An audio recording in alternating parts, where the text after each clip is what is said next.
Salve, salve, torcedor palmeirense! Sejam bem-vindos ao canal Bora Verdão. Para ficar por dentro de todas as notícias do Palmeiras, se inscreva no canal, deixe seu like para nos ajudar a chegar a mais pessoas. Agora, sem mais enrolação, vamos ao vídeo. Bora lá!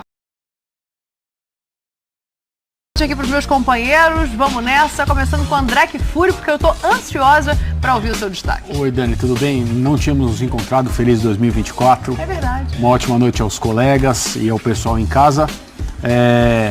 O Palmeiras, que venceu o Santos no clássico no Campeonato Estadual hoje, é um caso completamente diferente de todos no futebol brasileiro. Uma coisa mais ou menos europeia, sem nenhum exagero, porque é mais uma temporada que começa com a mesma comissão técnica, basicamente o mesmo núcleo de jogadores, tentativas de qualificação do elenco e com um técnico que já se provou, que já mostrou que sabe levar esse clube a mais glórias a cada ano que se inicia. E desse modo não adianta a gente ficar prestando atenção com muita lupa, por exemplo, vamos falar da atuação do Palmeiras hoje contra o Santos, dizer o que o Palmeiras fez de bom, de nem tão bom. Mas pouco importa o que acontece no campeonato estadual até as fases decisivas, porque o Palmeiras pode até ganhar de novo esse troféu, mas não é por ele que um time que tem esse contexto de organização se mede a cada ano que começa. A gente vai falar também de Flaco Lopes especificamente, né? Prof jogando hoje de novo, o Abel começando o time com 3 zagueiros. Quero ouvir você sobre essa partida, Prof. Boa noite. É isso, Dani. Boa noite, companheiros. André falou do Palmeiras, eu vou destacar esse brioso Santos. Um Santos com 13 jogadores novos, como a gente tinha antecipado aí nos nossos palpites no F360, em que todo mundo, aliás, colocou 2-1 para o Palmeiras. É um Santos que melhorou, mas ainda insuficiente para vencer todo um trabalho aplicado que o André acabou de destacar, né? O Palmeiras está anos-luz à frente dos outros em trabalho desenvolvido, e isso aparece principalmente no começo de temporada, em que todo mundo se iguala, mas alguns são menos iguais que os outros. É o caso do Palmeiras. Breiler Pires, tudo bem com você? Boa noite, Dani. Boa noite, companheiros, fãs de esportes. Palmeiras que venceu hoje, muito também por sua consistência, pela forma como está acostumado a jogar com o Abel, no estágio mais avançado que a equipe do Carille, mas também, novamente, pelo destaque individual do Veiga, 4 gols em 3 jogos, um grande início de temporada. Já dá para dizer que o Palmeiras depende cada vez mais do Veiga, e o Veiga tem dado conta do recado. Em bola parada ainda é uma alternativa, e o Palmeiras apostou muito nisso no primeiro tempo. Então o Veiga como grande nome do Palmeiras na temporada, esperado pelo grande jogador que é, mas de certa forma ressaltando cada vez mais a importância que ele tem para esse time.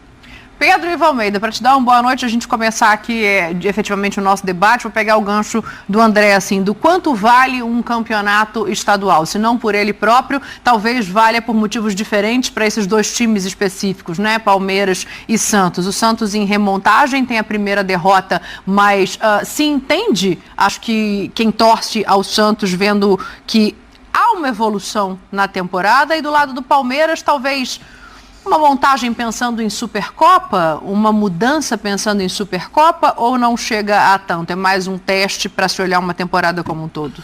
Tudo bem, Dani? Beijo para você, André Breiler, o professor fã de esporte com a gente. Eu, particularmente, eu ainda fico um pouco mais cético, assim, um pouco com o pé um pouco mais no freio para falar de evolução do Santos. O Santos jogou contra o Botafogo, Ribeirão Preto, o Santos jogou contra a Ponte, e hoje o Santos jogou contra um time que você pode tentar medir alguma coisa do que é desempenho, ainda que seja só o terceiro jogo na temporada. E no primeiro tempo o Santos não jogou. O Santos optou por não jogar. Ele entra com uma formação muito para tentar brecar um corredor central do Palmeiras, onde em alguns momentos esse time do Palmeiras é perigoso em outros jogos, empurra o jogo do Palmeiras para lateral e não consegue segurar esse jogo do Palmeiras pelas laterais. O Palmeiras poderia ter feito gols no primeiro tempo, já poderia ter feito gols. E quando faz o gol no início do segundo tempo, ele obriga o Santos a jogar. E aí se vê muito pouco do Santos, porque quando sai daquela zona ali, o Santos parece que só queria se defender, evitar uma derrota fora de casa. Ainda nesse processo todo que o Celso falou, eu acho que a gente tem que levar em conta, é muita peça nova, é uma outra dinâmica, é o Santos começando uma temporada que nunca começou na sua história, que é uma temporada de Série B. Nada mais importa do que subir, não é o resultado de hoje. O que interessa para o Santos, em primeiro lugar, esse ano é subir. Claro. Se possível, subir bem.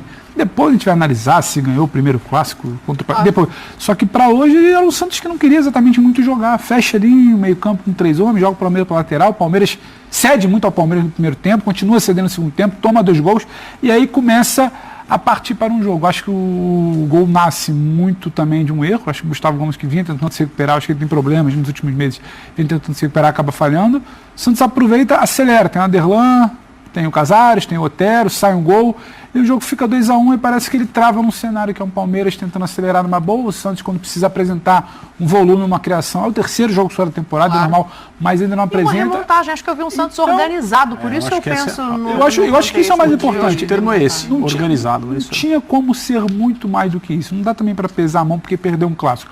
Só que evolução, acho que é um termo que talvez a gente vai usar um pouco mais para frente, em termos de competitividade, em termos de como esse elenco vai, sabe, receber uma derrota num clássico como algo normal ou não. Acho que a torcida não quer normalizar, mas o que é o Palmeiras dentro do Allianz hoje, com todo esse trabalho que o André já falou, que é quase que europeu, de mesmas peças, mesmos jogadores. E sobre o lado do Palmeiras, eu acho que o Abel ainda está tentando encaixar, entender onde é que funciona, as lacunas que ele tem, mas tem uma Supercopa domingo que vem. E é melhor ganhar um clássico uma semana antes do que você se ver num tropeço contra um time que acabou de ser rebaixado para a Série B, apesar da sua grandeza. Valeu por isso, valeu por uma situação também, o Flaco podendo e confirmar, né? O Veiga, quando a coisa parece que não ia funcionar, que você precisa destravar um corredor central, uma bola levantada, a bola vem sendo muito levantada e não entrava. Levanta a bola, escorre, ela sobra para o Veiga ali na frente da área, você lembra que você tem um cara que destrava jogos, destrava o placar, abre caminho para você, isso é o que fica para esse Palmeiras. De resto, acho que talvez seja tudo muito precipitado. Agora, a impressão que se dá é que você começa a assistir a um jogo com algo muito claro, é um Palmeiras que vai tentar fazer o resultado e é um Santos que vai tentar não tomar o resultado. O cenário foi esse, e aí, para ser justo, não pegar pesado, é um Santos que compete, um Santos que tentou em algum momento dificultar, conseguiu em alguns momentos, em outros não, quando teve que sair para o jogo, quando tomou 1-0, teve que sair para o jogo, deu o que o Palmeiras gosta, campo. E o Palmeiras com campo no Allianz, aí independentemente de peça, de tempo de trabalho, ele vai te causar algum estrago. Eu acho que eu não esperava tanto, a palavra evolução você tem razão, talvez a gente precise de uma amostragem maior, mas acho que talvez eu não esperasse tanto mais, porque a gente está falando de um time que cai para a Série B pela primeira vez, contra um que é favorito em tudo que disputa na temporada. Então, assim, eu vejo até com uma naturalidade que o Santos se feche e não queira jogar e vá no sentido de se defender nesse momento. Vou inverter um pouco o viés, André, te devolver, e aí quero ouvir todos vocês, mas pensando em Supercopa, a formação do Abel de hoje, ela pode ser usada na Supercopa ou alguma peça específica te chama mais atenção pensando no enfrentamento posterior? Não, eu não sei. É claro que ele Abel, está pensando nisso, porque não dá para não pensar, né? Embora ele tenha o conhecimento do elenco vastíssimo e possa escalar o Palmeiras de diferentes formas para qualquer partida. Mas existe um simbolismo, né? Nessa disputa de título, de troféu, especialmente por ser contra o São Paulo. Eu acho que a escalação de hoje é perfeitamente apropriada para uma situação como essa, sem saber se ele colocou esse time em campo hoje, pelo menos de início, para deixar os jogadores cientes de que é com essa escalação que o Palmeiras vai jogar contra o São Paulo. Mas assim, o Palmeiras fez contratações, hoje o Abel pode fazer algumas mexidas em relação a meio de campo e ataque, por exemplo, que no ano passado ele não podia. Ele pode, não é bem o feitio dele, mas se ele quiser montar um meio de campo essencialmente marcador, ele tem essa possibilidade hoje, sem correr o risco que a maioria das outras equipes tem, que é isso desembocar numa dificuldade da bola sair da defesa, chegar com qualidade. Hoje ele tem um problema porque um dos jogadores contratados se machucou. A questão do Endrick ele vai administrar de uma maneira que a gente ainda vai ver. Por exemplo, ele pode fazer do Endrick nesse último período de permanência, né, do Endrick aqui, um titular absoluto, aquele cara que vai estar jogando a maior parte do tempo nas ocasiões que são mais relevantes, ou ele pode continuar tratando o Endrick como um jogador em desenvolvimento, independentemente de ser, entre aspas, o período de despedida dele, quando ele estiver disponível, né? Mantendo a maneira como ele olhou para o Endrick, tirou quando o Endrick começou a ter um pouco mais de irregularidade, entendeu que se tratava claro, de um jogador especial, diferente dos outros, mas ainda com todas as questões que se abatem sobre jovens que são muito talentosos.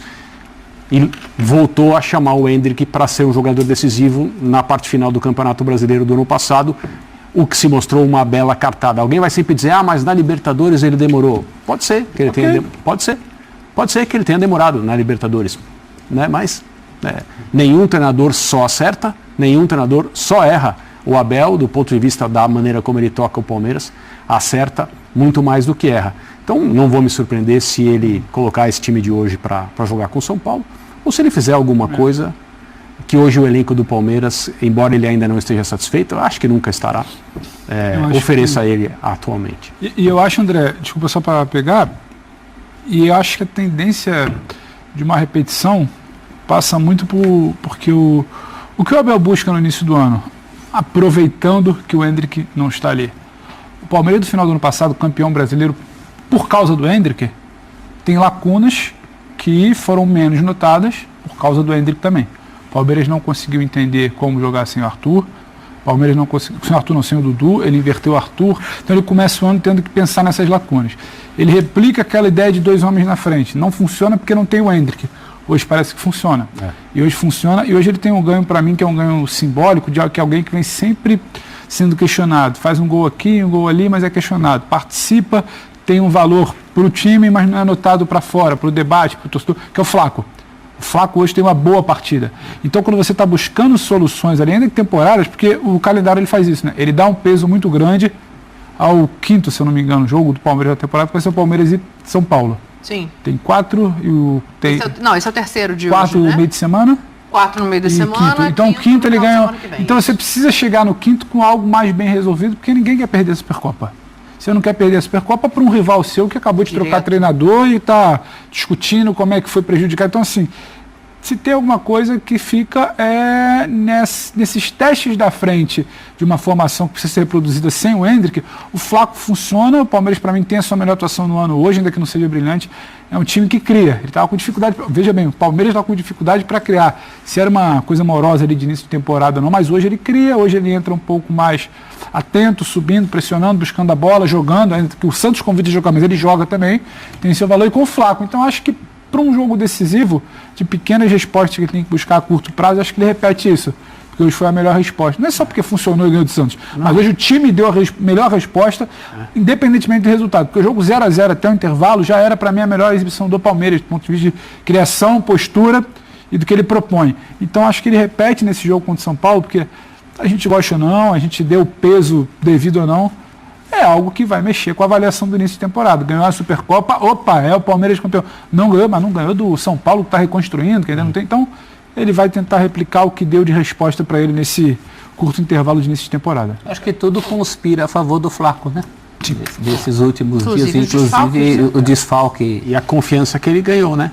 Porque ele era um jogador... É o cara da vez. O Abel trabalha muito com essa coisa, né? Com a bola da vez, com o cara da vez. Sim. Eu, particularmente, gostei muito da entrada do Aníbal Moreno. Então, esse é o jogador, né, que altera as possibilidades. Para mim, se eu fosse mexer em alguma coisa, eu não mexeria. Tanto com a minha cabeça quanto com a do Abel, eu acho que ele entra com esse time contra o São Paulo. A não ser com o Richard Rios e não o Aníbal Moreno. Rios. Mas eu acho que o Aníbal chegou chegando. É um cara para solucionar aquilo que o Palmeiras busca desde a saída do Danilo. Sim. A questão do atacante ali para formar o lado esquerdo, eu concordo com o Pedro, acho que o que mais complicou foi o efeito dominó que ele fez ali ao mexer no Arthur. Ele perdeu o Dudu, ele não ganhou o outro homem e ainda perdeu o Arthur, comparando com o que o Palmeiras era antes. Em relação a esses que ficam falando que o Abel demorou, que ganharia a Libertadores se colocasse o Endrick, eu acho que o Abel tem o benefício da dúvida. Nós vivemos um momento que ninguém assiste treino. E o técnico sabe muito bem o que está fazendo, principalmente um técnico como esse, como ele. Nesse caso específico, eu fecho com o Abel. E olha que eu já fui bastante crítico com o Abel em relação quando ele ganhou a Libertadores. Sim. Eu critiquei um jogo contra o Atlético Mineiro aqui, que ele não jogou para ganhar, e o resultado acabou dando certo lá no que ele chamava de um plano. Eu até vejo, pensando no São Paulo, nas características desse São Paulo do Carpini, que tende a jogar muito pelo centro, com Luciano, com Lucas, até o Wellington Rato cortando por ali, que o Aníbal daria um pouco mais de segurança defensiva e o Palmeiras ainda tem uma incontinência defensiva. Tomou gol novamente, ainda apresenta falhas, o que é normal em começo de temporada. Então o Aníbal dá essa segurada e dá também liberdade para o Zé Rafael encostar e competir mais nesse meio campo. Mas aí entra também o critério do Abel, que ele valoriza muito, que é esse conhecimento, a hierarquia de grupo, e aí nesse ponto o Richard Rios leva vantagem. E até por ele saber como o jogador reage nesse tipo de situação, jogo decisivo, um clássico, o Aníbal Moreno, por mais que seja um cara que tenha dado uma resposta imediata, uma resposta até contundente pelo primeiro jogo como titular que teve no meio da semana, ainda pode ser cedo, precoce, já promover a titular num jogo como esse. Mas pensando em características, se o Aníbal Moreno tivesse totalmente ambientado ali, né, a concorrência igual com os outros jogadores, eu vejo que as características dele tendem a casar mais com o jogo do São Paulo.